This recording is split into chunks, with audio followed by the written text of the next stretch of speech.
Ready, jump, jump, jump. Good boy. It's fine. Jump, jump, jump, good boy. For our program, we really preach safety and being able to work at home, especially during COVID. So all of our equipment needed for our titles is stuff you can find around home. So if you don't have access to that, expensive, hard to find equipment, you can do it at home. And we also, like I was doing with Ollie, jumping's very low. We encourage very low jumping, so we're not hurting any joints. Ainsley Stapleton always wanted to be an entrepreneur, and that passion has always had a connection with animals. Now only 18 years old, Ainsley is running Universal Canine All-Stars from Elmsdale, Nova Scotia, and she has almost 2,000 clients across the world. That's today on NSK9.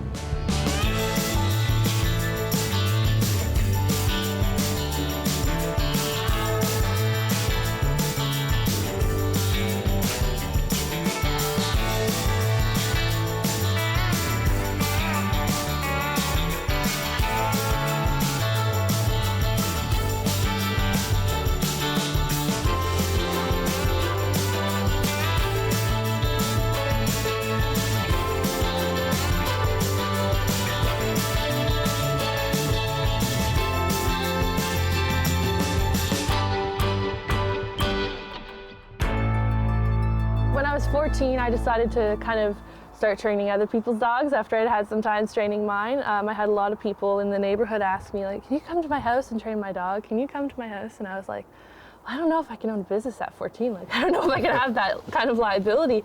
So I kind of just started doing private lessons in people's houses. And then when I turned 15, I was like, you know what? I can do a business. I'm 15. But I can. I have the skills, I have the knowledge, people want it, and so I'm going to give it a try. And the biggest thing for me is I was worried people weren't going to take me seriously. I was a kid, they were adults. Why would they take advice from a kid? But I actually didn't have anyone question me about that. Nobody asked me, why are you're so young? I guess they didn't even realize. And when I would tell people, I'm only 15, they'd be like, what do you mean you're only 15? So so that was one of the biggest fears for me. So once I kind of got over that hump, I started branding my business, so it's Universal Canine Dog Training. Universal Canine is structured around different dog titling programs, which Ainsley herself created. You choose the one that you and your dog are most interested in. This is really a core exercise. It's in our Fit Dog title for balance, 4 paws on unstable object. This, of course, is a more advanced version of that, but Maisie is working on building some core strength, because, dogs need to work out too. Good girl. So we can also do the push-ups on here to kind of get some extra balance training in. Good girl. Lie down. Good girl. Sit. Good girl. So how many of these sorts of tricks did you end up having to come up with, or did you stumble upon? And because obviously there's some that people know, right? Like up and down. Right, and yeah.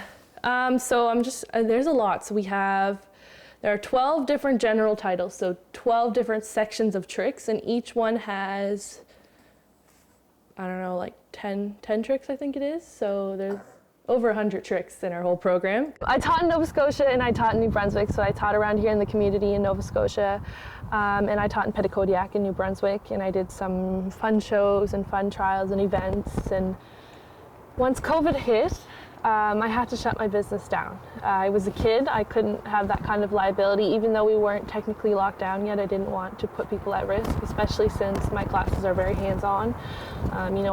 Sometimes I have to take someone's dog and show them what they need to do with it, and I didn't want to have that risk of transmission. So after a little bit of that, I decided I wanted to do some online courses. I wanted to give families something to do during the period of lockdown. Things are pretty grim, things are pretty dark. Some people had welcomed new puppies into their homes and they had no way of socializing them. Children were bored, parents were getting annoyed. So I just decided to launch kind of a fun program. It was called Tricks and Puzzles. I think it was 5 weeks, 6 weeks, and it was just fun brain games the dogs could play at home to keep them stimulated and exercised and keep their brains working, and also tricks. So every week we did a DIY project and a trick, and we work through that through the week. So things like snuffle mats, frozen dog popsicles, you know, just things to keep their brains enriched, and also to give the kids something to do during lockdown, give them something to look forward to. And I made this really low cost. My goal wasn't to make money. My goal was to give families a little bit of something to look forward to, a little bit of light during a very dark period. She loves to do handstands. Handstand, good girl. Yes, and this is another one in our program. One of the most inspirational people that I have in my little dog community is Gay Harley. I started training with her with my dog Maisie, and she has always been there for me from start to finish. She's one of the most positive, inspirational people I know. She's very, very smart about dogs. I wish I had the knowledge. Ainsley came to one of my classes in Harrietsfield, and I teach jump training. I specialize in teaching dogs how to jump. So there's a lot of agility trainers in Nova Scotia, and I train that as well. But one of the things I specialize in is taking dogs that maybe are having trouble jumping or don't have confidence. And we go through, I call it like yoga for dogs, because it's really gentle and boring. We just work on their movement and how to move safely over jumps. So Ainsley took that class with her little Maisie, and we really built her confidence to drive for jumps, to love jumps, not worry when the bar drops, all those kinds of things that happen around jumps. She just has a way with dogs, you know, she's very passionate about safety and structure, and one of her biggest things is she teaches a jump class, so she teaches you how to get your dog to actually jump properly. People think it's more, and you know, I used to think, you know, the dog just goes over the jump, what's the big deal? But there's so much more to it, and Gay's really passionate about that. So I take her jump class and I learn from her. But yeah, she's basically been my inspiration to keep pushing forward and keep working and keep learning. Now she credits you Yes. with actually giving her the confidence to even do what she's doing at the moment, and to inspire her to do that. Wow. How does that make you feel? That makes me feel incredible. That's why I do this, what I do. Yeah, I love coaching people, so yeah, I'm so thrilled. Would you have seen at that time that she would go on to doing this professionally? Yes, because she really did her homework. She took it seriously and asked a lot of questions and cared about dogs. And at the time, I don't know how old she was, 15. She couldn't drive yet, so must have been 14 or 15.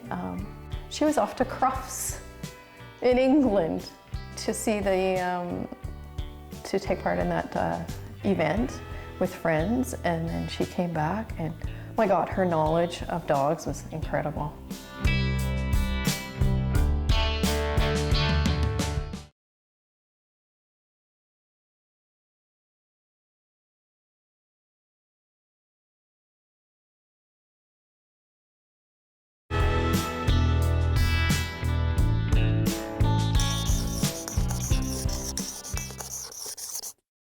There is a species of mite that actually does normally live on a dog's skin, and for the most part it doesn't cause a problem.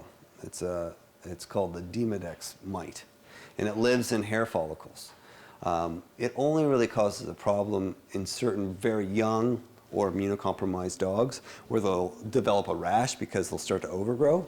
But most of the time these mites live on your dog and never cause a problem.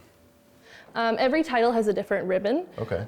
It kind of goes in levels. We start with our general titles. So these are like, we have 12 of these. Okay. 4 different categories. There's some examples of those. So you get one of those if you get a general title. All right. Then if you keep moving up, you get 3 general titles of a category.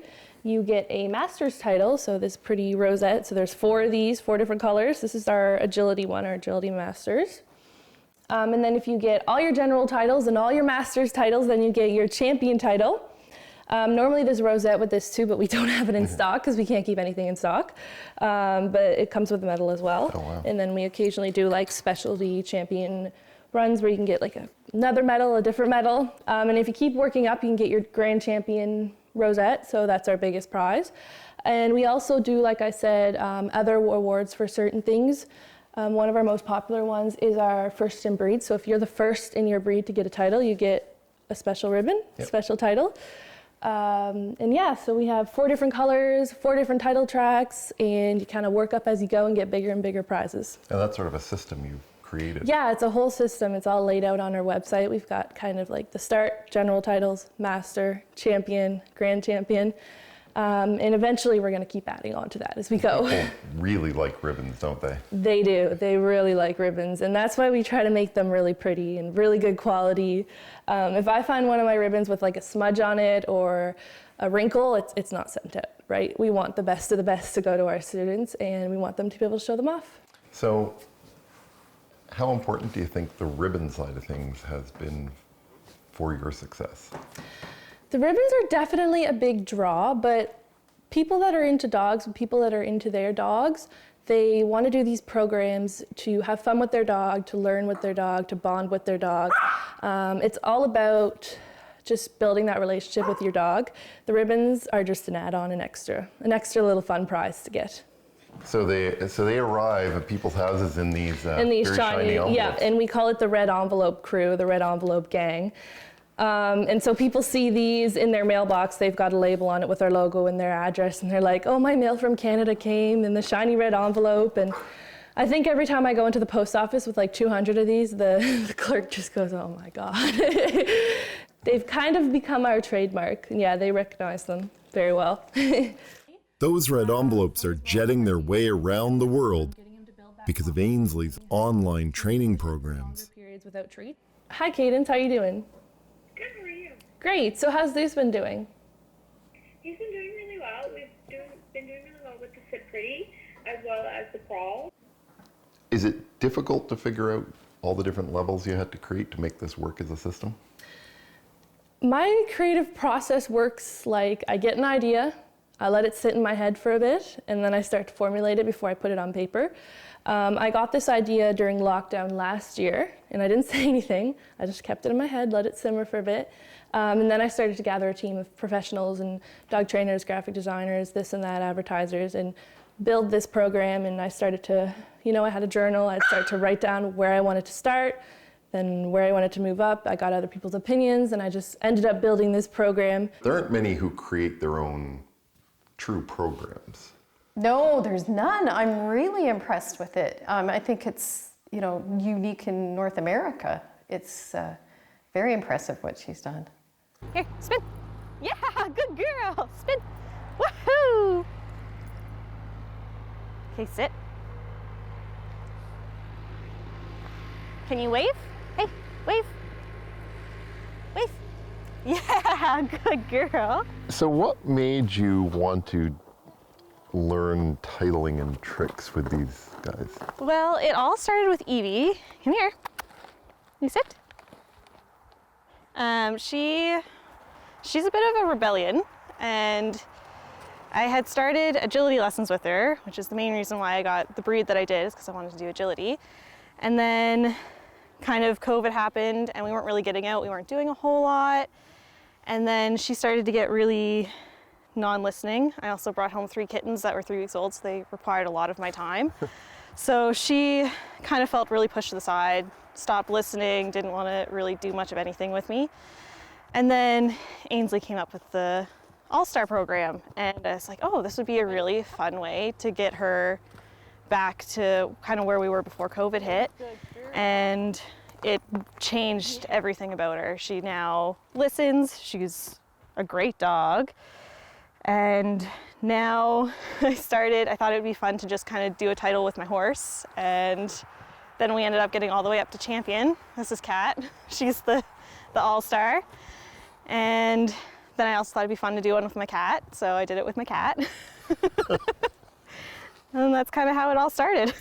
One of the ones I really like with Evie and with Kat is peekaboo. It's when the dog kind of is behind you and then they come up and they come in between your legs. Okay. With Kat, it's kind of funny because it's just kind of this massive head. Yeah, I was gonna say the horse isn't getting. No, the horse isn't under me, but her head's under me. So that's kind of funny. The great thing about Frenchies is that they want to do whatever you're doing. So if you want to do some dog sports with them, you want to run agility, or you want to do obedience, they're so happy to do that with you because they just want to please you. They get a rep for being a couch potato and being stubborn and hard to train, but they really aren't. They really aren't, because they love food. They're very food motivated. So you can use that to your advantage and train them pretty much anything.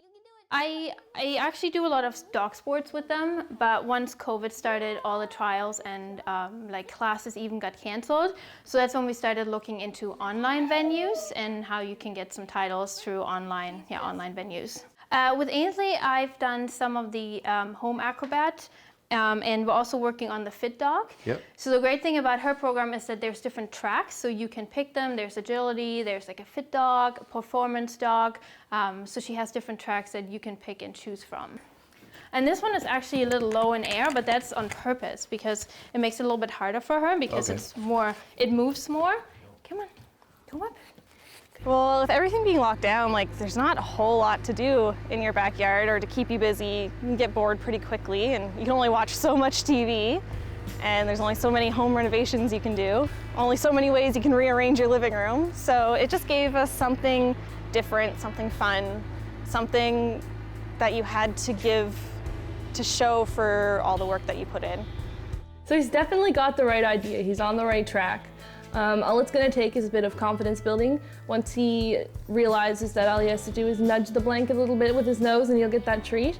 He's going to do great, and you guys are going to be able to get that one in for your strength title really soon. But yeah, he's following the treats, he's moving his nose. It's just a bit of a confidence thing, working up to having him push it for longer periods without getting the treats. So eventually you can work to less and less treats that he has to collect. And he should do great with that. Let's see your other tricks for your strength fit dog title.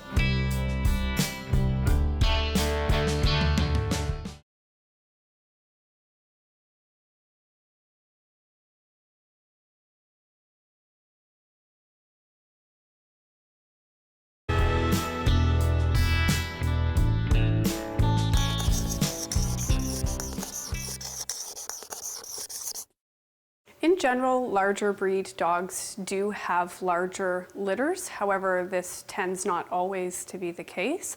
Larger breed dogs are biologically more capable of carrying more puppies.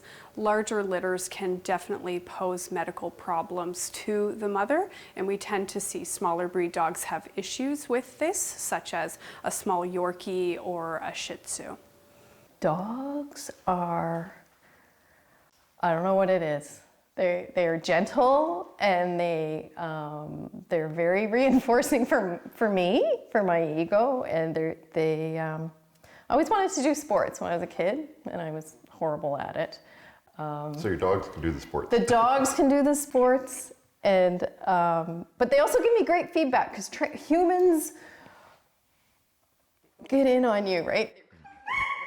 The best part is seeing the pictures people post of them with their dogs and their ribbons, so happy that they're, it just makes me so happy. People will be so happy when their title passes. They'll share it on Facebook. They'll be like, look at my dog, we passed this title. And then when their ribbon comes in the mail, it's so exciting. And I get so excited when they post the pictures. I'm so happy for them that it's come and they can show it off and display it.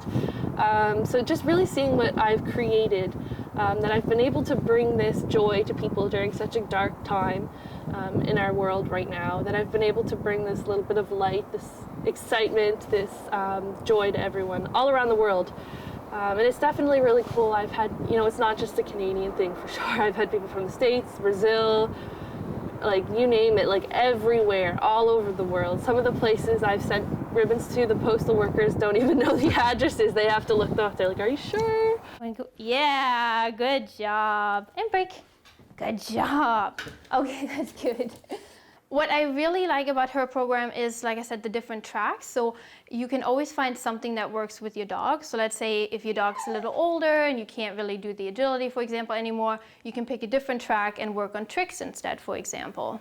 Ainsley's success would be the envy of many businesses. And that success comes from her hard work and her dedication to clients like Lisa and Leslie. What do you get out of this? Joy. It makes me really happy to see that the animals are happy, that they love their job, that they're comfortable, they're confident, all that kind of fun stuff. I think we're at 1.6 thousand members now, working up to 1.7. And we're Canada's leading online title program. So we're hoping to get bigger and bigger as we go. Did you expect that when you started? I didn't expect that. I was hoping for that, but you never want to go into an endeavor like a small business hoping for the best right away, because you might be disappointed. But it was a lot of work, and I keep working at it every day, and I'm proud of where it's going, and I hope it keeps growing. I'm very fortunate to have a great group of people that are so supportive and so enthusiastic and share the same mindset as me. I don't consider myself top of the top, that's for sure. And I think there's tons of improving I can do with myself as a trainer in my program. So I'm always working on improving myself and learning new things. One of the things I try to do in the dog world is really keep an open mind. So I don't want to be have a certain opinion and that's my opinion and there's no changing that. I'm open to everything. I want to try new things. I want to learn new things. I want to be able to form my opinion and my beliefs on real life experiences and research, not just because someone on the internet told me to. So it makes me feel pretty accomplished, but I also know I've got a long way to go. What advice would you give to somebody who, and I'm particularly thinking a young person, what advice would you give to a young person who loves dogs and sees people like you as trainers and says, I want to do that too? I would say get your own dog, number one. And it's hard to do without a dog. No, it's really hard to do without a dog. Take classes and read. Do the positive training. The latest science-based stuff is all positive. And try to get involved in competing, because there's a great community when you get involved. Competing has sometimes got a negative connotation to it, but when you go out and play events, there's always people there to support you and help, and you just get better at what you're doing.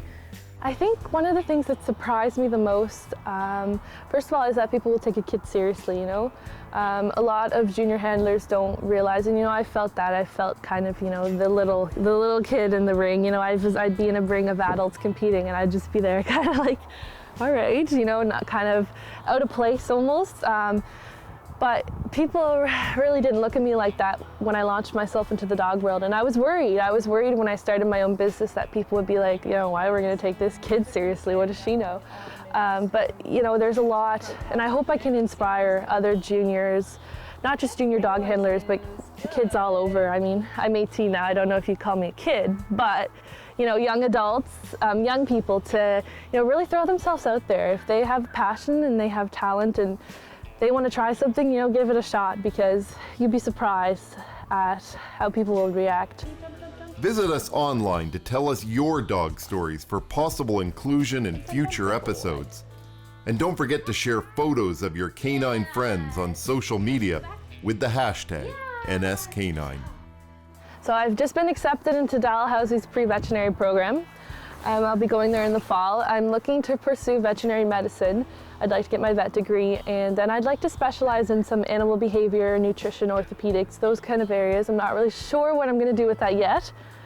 Basically, what I want to do is learn all I can about animals and keep learning throughout my life. I'd like to go on to something to do with business. I've been kind of tossing around the idea of really specializing in nutrition and kind of creating my own brand of raw dog food, but that's just a thought now, so we'll see where that takes me.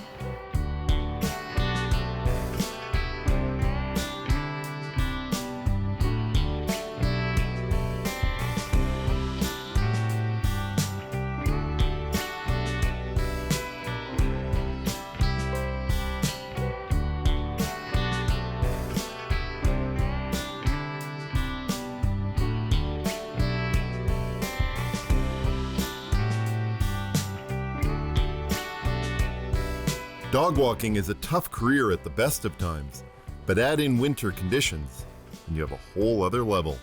That's next time on NSK9. My father is deadly allergic to dogs and cats and all other animals, so I didn't get to have dogs until I went out on my own. You liked them but couldn't have one. Yes, exactly. So I guess I actually started dog walking back as a kid because I would steal the neighbors' dogs and take them out. Little did they know that this would end up being a career. Exactly. I should have started charging way back then. I would have been so much ahead of the game.